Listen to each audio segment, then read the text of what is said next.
Hello बच्चों, welcome to education classes. और class 12 क्या हाल चाल, सब ठीक? कल तक बात हो गई थी हम लोग की, क्या कैपेसिटर की बात हो रही थी। कैपेसिटर पे हम लोगों ने जाना था और उसके बाद क्या स्फेरिकल कैपेसिटर का हम लोगों ने डेरिवेशन किया था। अरे किया था ना, करो बोलो, किया था। अब चलो बात करते हैं हम लोग किसकी, एक कैपेसिटर की जिसका नाम क्या है, पैरेलल प्लेट कैपेसिटर। अरे बोलो, पैरेलल प्लेट कैपेसिटर, इसकी बात करनी है। ठीक है, देखो क्या होता है पैरेलल प्लेट कैपेसिटर। दो ठो प्लेट, प्लेट का सेंस मतलब बोलो इनफाइनाइट प्लेन शीट टाइप का, प्लेन शीट टाइप का ले लो। ठीक है, ठीक, एक डेफिनिट सेपरेशन पे दोनों होंगे, एक डेफिनिट सेपरेशन पे होंगे अपना। ठीक है, दो पैरेलल प्लेन शीट है। ठीक, तो इस पे जो एनर्जी स्टोर होगी, जो चार्ज स्टोर होगी, इसको इस वाले कैपेसिटर को क्या कहेंगे हम लोग, parallel plate capacitor. Two parallel plane sheet type के प्लेट, ठीक है, जिनके बीच का एक वो डेफिनिट सेपरेशन होगा। ठीक है, और उनके बीच का एक डेफिनिट एरिया होगा, उसको हम लोग क्या कहेंगे, पैरेलल प्लेट कैपेसिटर। ठीक है, तो यानी क्या, parallel plate capacitor, two parallel plates और plane sheets having definite area, having definite area and separated by definite distance। ठीक है, definite distance से क्या होगा, सेपरेट होगा, उसको हम लोग क्या कहेंगे, पैरेलल प्लेट कैपेसिटर। ठीक है, अब इसको कनेक्ट कर देते हैं किसी सोर्स से। क्या कर देते हैं, कनेक्ट करते हैं किसी सोर्स से। देखते हैं जैसे ही कनेक्ट होगा, ये वाला पॉजिटिव टर्मिनल, हाई वाला नेगेटिव, हाई वाला पॉजिटिव, हाई वाला नेगेटिव। अरे बोलो, होगा ना, ये positive positive positive positive positive accumulate होगा, यहां पे चार्ज अक्यूमुलेट होगा। बोलो, हाई हाई पॉजिटिव हो जाएगा।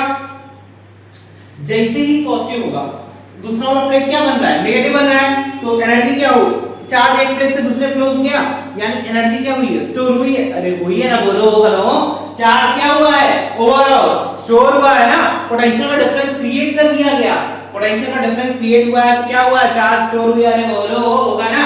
देखो अब इसके प्लेट पे नेगेटिव नेगेटिव नेगेटिव नेगेटिव, अब ये रिड्यूस करेगा चार्ज को, positive positive positive positive positive, फिर ये नेगेटिव नेगेटिव नेगेटिव नेगेटिव, ये बनेगा, एनर्जी क्या हो गई, स्टोर हो गई। अब एनर्जी स्टोर हो गई, ठीक है, अब इसका कैपेसिटेंस होगा कितना, किस पे डिपेंड कर रहा होगा, ये सारी बातें हैं। चलो देखते हैं। अच्छा ये क्या है, प्लेन शीट की तरफ बिहेव कर रहा है, एक प्लेट है, दो प्लेन शीट की तरफ बिहेव कर रहे हैं। चलो 3 पॉइंट अज्यूम करते हैं, एक पॉइंट ए, एक पॉइंट बी और एक पॉइंट सी करते हैं। बोलो, करते हैं। चलो पैरेलल प्लेन शीट है, ठीक है। अच्छा ये बताओ, प्लेन शीट की इलेक्ट्रिक फील्ड कितनी होती है, बोलो, plane sheet electric field for plane sheet. अरे कदम बोलो, याद भी है कि भूल गए, अरे भूल गए सर जी, पहले चैप्टर क्या था, सिग्मा अपॉन 2 एप्सिलॉन नॉट था कि नहीं, सिग्मा अपॉन 2 एप्सिलॉन नॉट था। तो ये 3 पॉइंट्स हैं, ए बी एंड सी। चलो निकालते हैं, इलेक्ट्रिक फील्ड निकालते हैं। ठीक है, पहले इलेक्ट्रिक फील्ड निकालते हैं। देखो पॉइंट ए पे इलेक्ट्रिक फील्ड, पॉजिटिव चार्ज की वजह से इलेक्ट्रिक फील्ड कहां होगा, अवे, नेगेटिव की वजह से इलेक्ट्रिक फील्ड इधर, दोनों के बीच का एंगल कितना होगा, 180। अरे बोलो, होगा कि नहीं, बोलो, होगा। पॉइंट ए पे अगर हम निकालें पॉजिटिव चार्ज की वजह से फील्ड, आउटसाइड नेगेटिव की वजह से टुवर्ड, दोनों के बीच का एंगल 180। अच्छा ये बताओ, कहीं भी इलेक्ट्रिक फील्ड में तुम्हारा डिस्टेंस का टर्म है नहीं ना, सिग्मा अपॉन 2 एप्सिलॉन नॉट, तो जितना सरफेस चार्ज डेंसिटी ऊपर होगा उतना ही ऊपर होगा कि नहीं, अरे होगा ना, बोलो करो, होगा। यानी कि नेट इलेक्ट्रिक फील्ड बाहर पॉइंट ए पे क्या है, 0, बोलो, क्योंकि 180 degree. The net electric field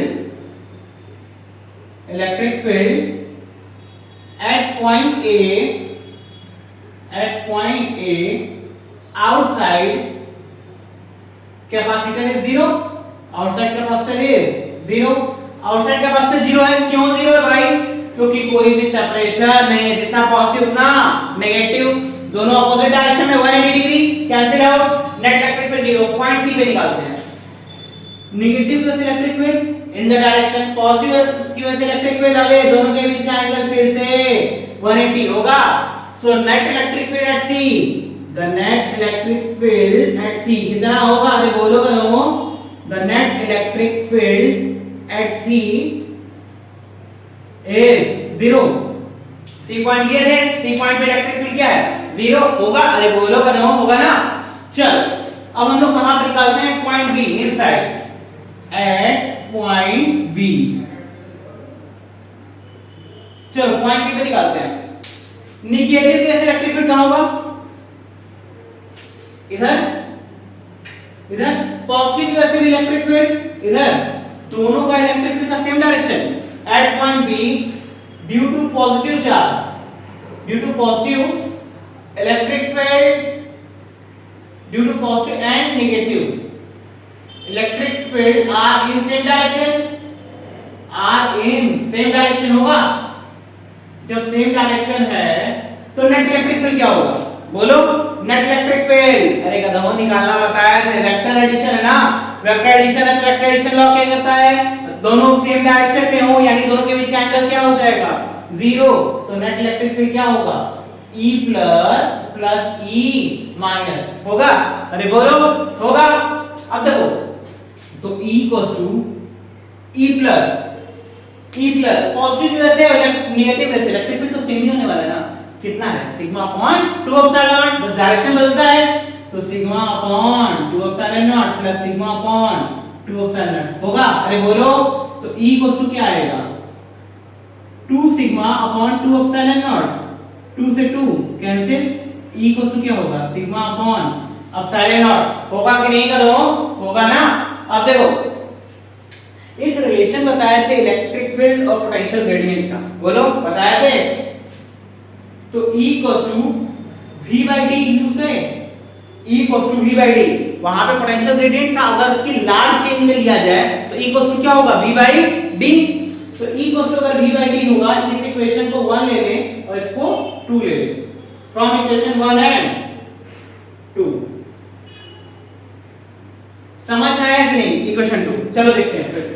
मान लो जो किसी प्लेट है, कोई भी पैरेलल प्लेट है, कोई प्लेट है, उस पे जो पोटेंशियल जो क्रिएट हुआ होगा वो जो पोटेंशियल क्रिएट हुआ वो इलेक्ट्रिक फील्ड की वजह से जनरेट हुआ होगा। इलेक्ट्रिक फील्ड की वजह से वहां क्या होगा? पोटेंशियल का गैप जनरेट हो गया होगा। तो E इक्वल्स टू dV/dr हम लोग पढ़े थे, dV/dr। तो पोटेंशियल अगर लार्ज अमाउंट में है तो E इक्वल्स टू क्या हो जाएगा? V/D। अरे लिख सकते हैं कि नहीं कर रहा हूं? बोलो लिख सकते हैं ना। चलो देखो from 1 and 2 sigma upon epsilon naught equals to V/D होगा कि नहीं? बोलो। तो सिग्मा इक्वल्स टू क्या होता है? Q/A। Sigma equals to Q/A। अरे होता है ना गधो, सरफेस चार्ज डेंसिटी याद है? भूल गए? पुट करो।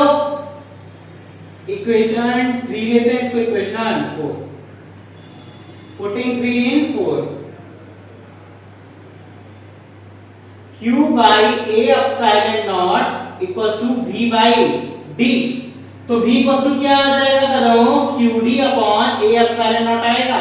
बोलो आएगा ना? नोट करो। अब देखो कैपेसिटेंस निकालना है तुम लोग को, कैपेसिटेंस निकालना है ना। कैपेसिटेंस निकालने के लिए कैपेसिटर फॉर्मूला क्या था? बोलो। सो कैपेसिटेंस, कैपेसिटर का फॉर्मूला क्या था? C equals to Q/V। C equals to Q/V की वैल्यू कितनी है? QD। ऊपर जाएगा तो A एप्सिलॉन नॉट, Q से Q क्या हो जाएगा? कैंसिल। तो C इक्वल्स टू क्या आया? A epsilon naught upon D। लेकिन ये कब के लिए है? जब प्लेट में कोई भी डाइलेक्ट्रिक मटेरियल इंसर्ट नहीं किया गया।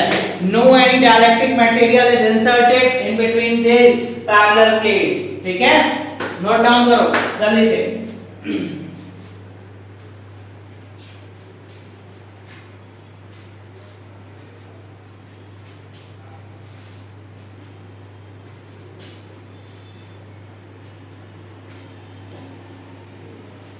देखो अब देखो इरेज करें, इसको इरेज करते हैं थोड़ी सा।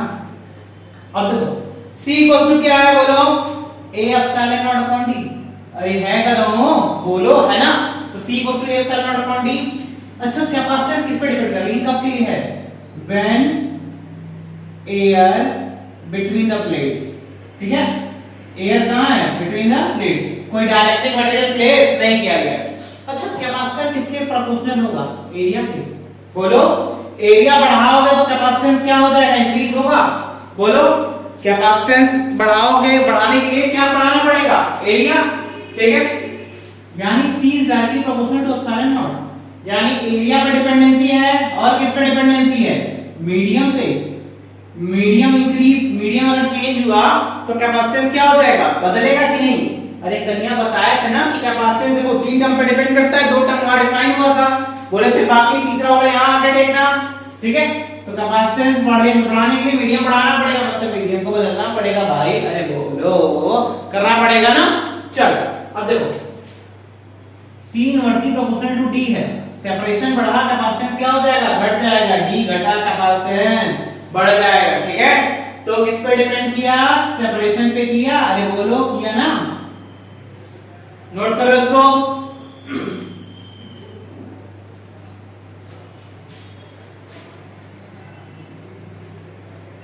अब देखो अगर कोई डाइलेक्ट्रिक मटेरियल इंसर्ट कर दिया जाए, अभी डाइलेक्ट्रिक मटेरियल क्या होता है, कोई अगर मटेरियल इंसर्ट कर दिया जाए, जो होता तो कैरेक्टर में इंसुलेटर ही है।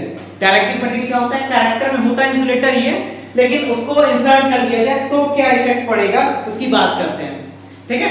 अब ये डाइलेक्ट्रिक मटेरियल के बारे में हम लोग नेक्स्ट क्लास से डिस्कस करेंगे, ठीक है। देखो अब C इक्वल टू क्या है, A epsilon naught upon D। अरे बोलो है ना। अगर कोई मीडियम इंसर्ट कर दे, when medium inserted, epsilon naught नहीं, अब क्या है, मीडियम इंसर्ट कर दो। जैसे ही मीडियम इंसर्ट करोगे गलत तो एप्सिलॉन नॉट किसमें बदलेगा, एप्सिलॉन में बदलेगा। अरे बोलो एप्सिलॉन नॉट किसमें कन्वर्ट हो जाएगा, एप्सिलॉन में, क्योंकि मीडियम ये क्या है, वैक्यूम की परमिटिविटी है ना। मीडियम की परमिटिविटी क्या लिखते हैं, एप्सिलॉन से, तो C equal to A epsilon naught upon D। अब इस एप्सिलॉन को रिमूव करना पड़ेगा, बोलो करना पड़ेगा ना। तो C इक्वल टू, अगर याद हो dielectric constant K equal to क्या था, एप्सिलॉन अपॉन एप्सिलॉन नॉट, तो K इक्वल टू क्या आएगा, epsilon equal to K epsilon naught, put कर दे। तो C equal to A into K epsilon naught upon D, तो C equal to K A epsilon naught upon D। अरे बताओ कदम आएगा, बोलो बोलो आएगा। चलो नोट करो जल्दी से।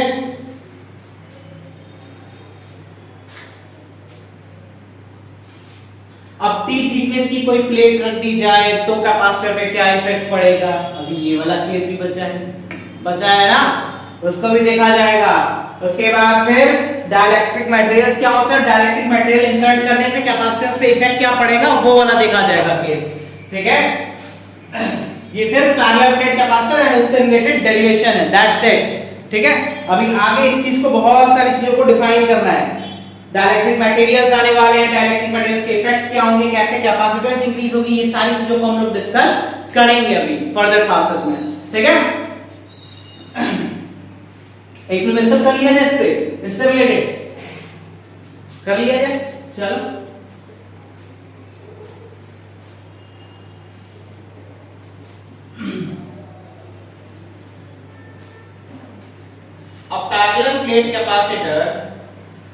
a parallel plate capacitor having separation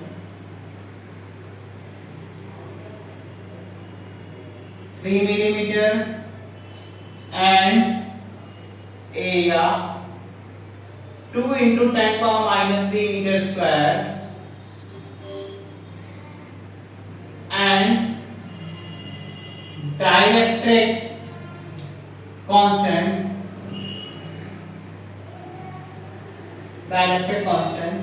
is 6 when placed, which is placed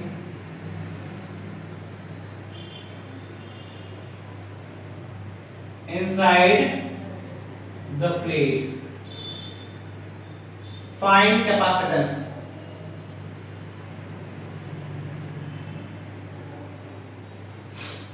find capacitance.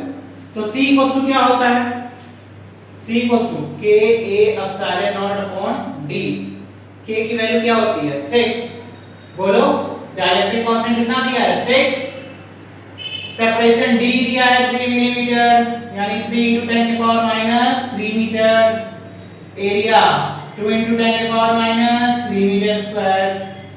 तो C equals to K A की वैल्यू 2 × 10 की पावर माइनस 3 एप्सिलॉन नॉट 8.85 × 10 की पावर माइनस 12। सेपरेशन D कितना है? 3 × 10 की पावर माइनस 3। 10 की पावर माइनस 3 से 10 की पावर माइनस 3 कैंसिल। 3 से कितनी बार में? 2 2 जा 4 into 8.85 into 10 power minus 12 कितना आएगा? बोलो, 35.4 into 10 के पावर माइनस 12, यानी 35.4 पिकोफैराड। अरे बोलो, यही आएगा ना? 10 पावर माइनस 12 को क्या लिखते हैं कदमों? पिकोफैराड। ठीक है, नोट कर लो।